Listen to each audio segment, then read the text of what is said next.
चाय वाला एक चाय वाला आपके दर्द को नहीं समझेगा तो कौन समझेगा। अगर आप भी लेना चाहते हैं देश दुनिया की तमाम जानकारी तो आज ही सब्सक्राइब करें हमारे चैनल को। साथ ही नीचे दिए बेल आइकन को जरूर दबाएं ताकि हर अपडेट आप तक पहुंच सके। नमस्कार, वो सक्सेस न्यूज नेटवर्क और आप सभी का स्वागत है। प्रधानमंत्री नरेंद्र मोदी ने शनिवार को पश्चिम बंगाल और असम में चुनावी रैलियों के माध्यम से विपक्षी दलों पर जोरदार निशाना साधा।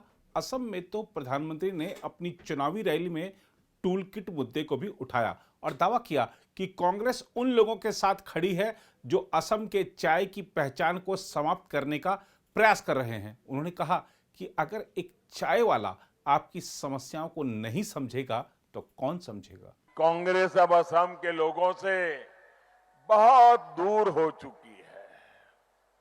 अभी 2-3 दिन पहले इन लोगों ने श्रीलंका की एक फोटो दिखाई और कहा कि ये असम है। कुछ हफ्ते पहले इन्हीं लोगों ने ताइवान की फोटो दिखाई और कहा कि ये असम है। भाइयों बहनों, गलती एक बार हो सकती है, लेकिन जब गलती दोहराई जाए तो वो गलती नहीं है, प्रवृत्ति बन जाती है, प्रवृत्ति होती है। ये इतने खूबसूरत असम के साथ अन्याय नहीं है तो और क्या है। ये असम का अपमान नहीं है तो और क्या है। हालत ये है कि कांग्रेस आज उन पार्टी के साथ गठबंधन के मैदान में उतरी है जो खुद असम की अस्मिता, असम की संस्कृति के लिए अपने आप में एक बहुत बड़ा खतरा है, बहुत बड़ा संकट है। भाइयों और बहनों, असम का गौरव बढ़ाते हुए असम के हर क्षेत्र, हर वर्ग का विकास, ये भाजपा की प्राथमिकता है।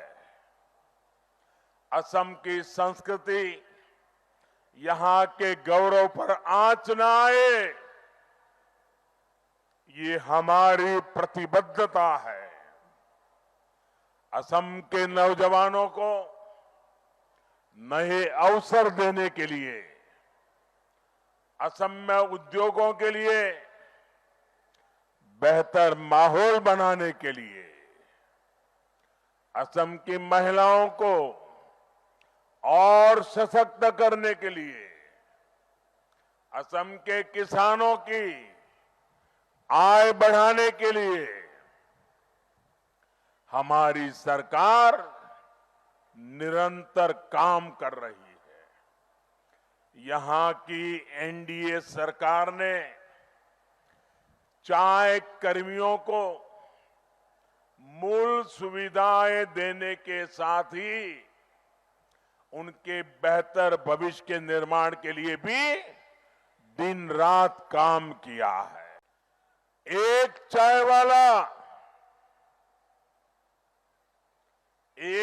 वाला आपके दर्द को नहीं समझेगा तो कौन समझेगा।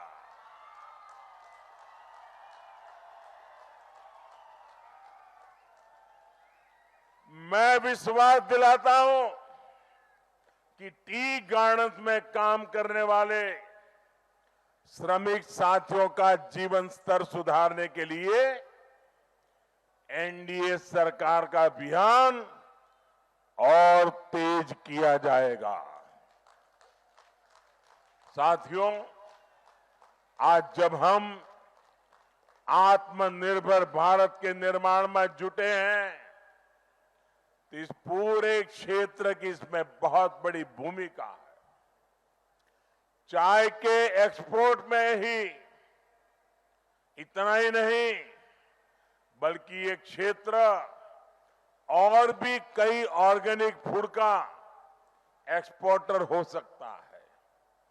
यहां के ऑर्गेनिक संतरों की धूम आज मिडिल ईस्ट और यूरोप तक पहुंच रही है। यहां ऐसे ऑर्गेनिक फलों, सब्जियों और सलाद से जुड़ी फसलों के उत्पादन के लिए बहुत संभावनाएं हैं। इसी सोच के साथ अब आपके खेतों को किसान रेल से सीधे पश्चिम भारत के बाजारों से जोड़ा जा रहा है। तिनसुकिया से मध्य प्रदेश के छिंदवाड़ा तक चली किसान रेल से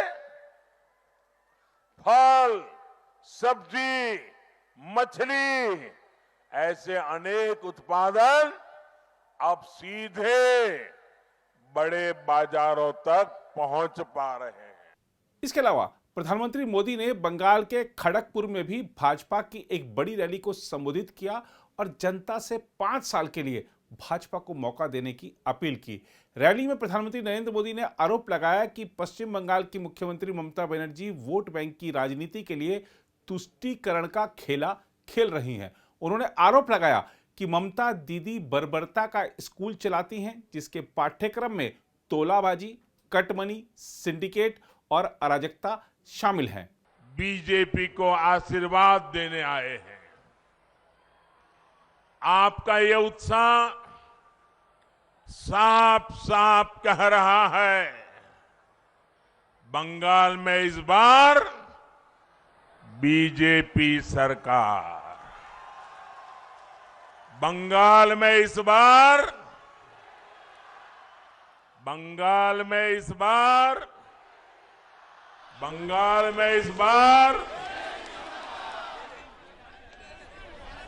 साथियों, ये मैं क्यों कह रहा हूं कि इस बार बीजेपी सरकार, बंगाल के उज्जवल भविष्य के लिए इस धरती पर हमारे 130 के करीब कार्यकर्ताओं ने अपना जीवन न्योछावर कर दिया ताकि बंगाल आबाद रहे। आपने कांग्रेस के कारनामे देखे हैं, वाम दल की बर्बादी को अनुभव किया है और टीएमसी ने आपके सपनों को कैसे चूर चूर किया, पिछले 70 साल में यही देखा है। मैं बंगाल वासियों के कहता हूं, आपने 70 साल तक अनेकों को अवसर दिया है, हमें 5 साल का मौका दीजिए, हम 70 साल की बर्बादी को मिटा करके रहेंगे।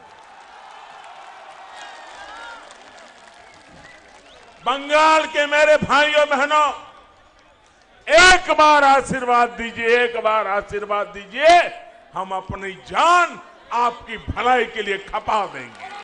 दूसरी ओर पश्चिम बंगाल की मुख्यमंत्री ममता बनर्जी ने शनिवार को भाजपा की आलोचना करते हुए उसे दुनिया में सबसे बड़ी वसूली करने वाली पार्टी बताया और कहा कि उसे राज्य में कभी भी सत्ता में नहीं आने देना चाहिए।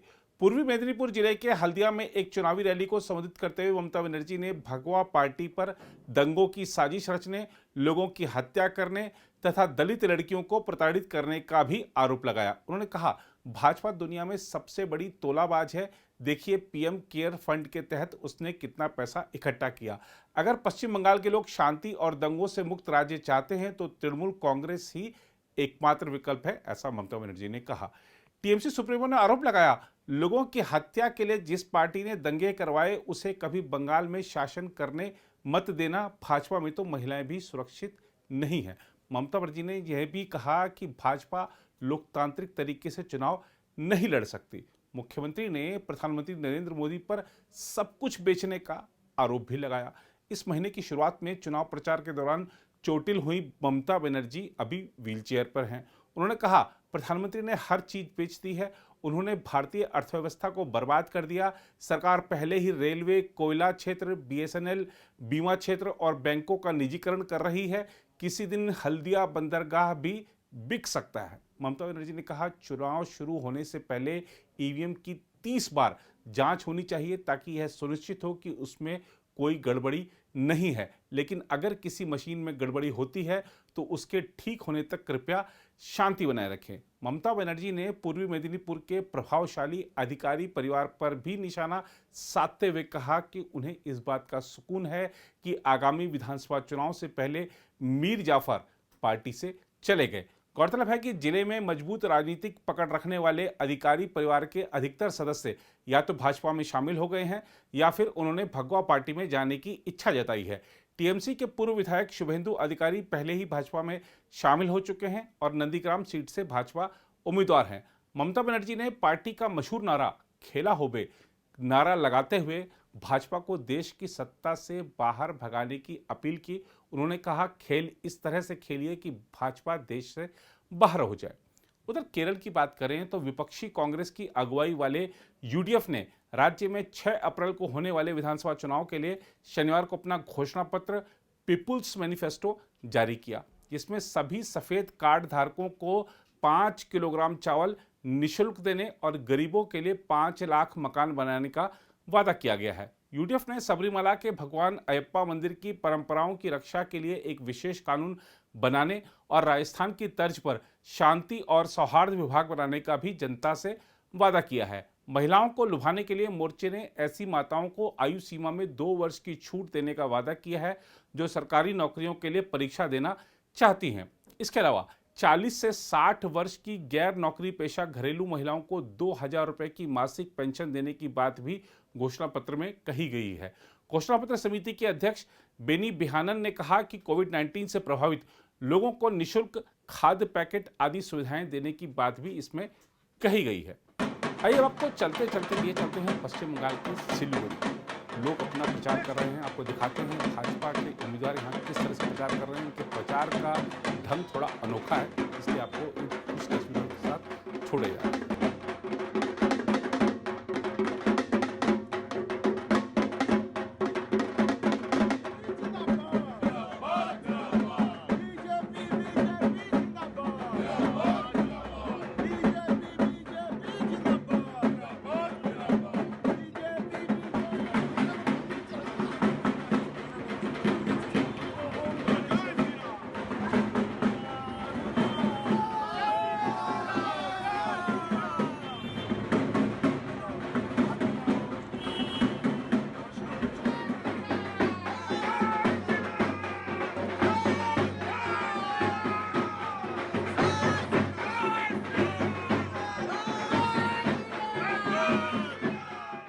सीट मेरे को नहीं मिला है, बीजेपी परिवार को मिला है। बीजेपी परिवार का एक चेहरा हूँ मैं।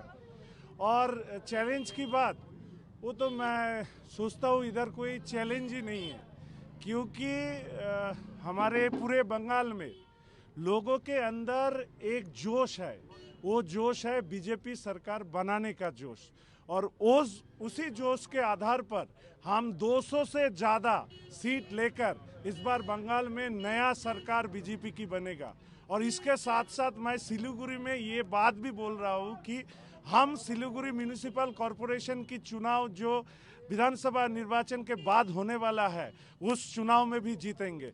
3 तरह की सरकार, सेंट्रल गवर्नमेंट, स्टेट गवर्नमेंट और लोकल सेल्फ गवर्नमेंट, तीनों जगह में बीजेपी का सरकार रहेगा। और हम एक साथ मिलके हमारा सिलीगुड़ी और उत्तर बंगाल और हमारा बंगाल को एक नया चेहरा देंगे, ये मेरा विश्वास है। सर, कैंपेनिंग कैसा हो रहा है और कैसा सपोर्ट मिल रहा है? सपोर्ट तो आप देख ही रहे हो कैसा सपोर्ट मिल रहा है।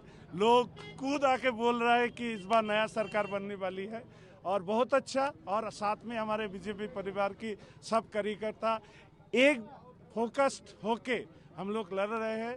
बहुत ज़्यादा मार्जिन से हम लोग इस बार सिलीगुड़ी सहित हमारे जिला के जो 4 सीट है उसमें भी जीतेंगे संगठनिक जिला में। और उत्तर बंगाल में जो out of 54 we are hoping that 45 से ज़्यादा सीट हम लोगों को मिलने वाली है।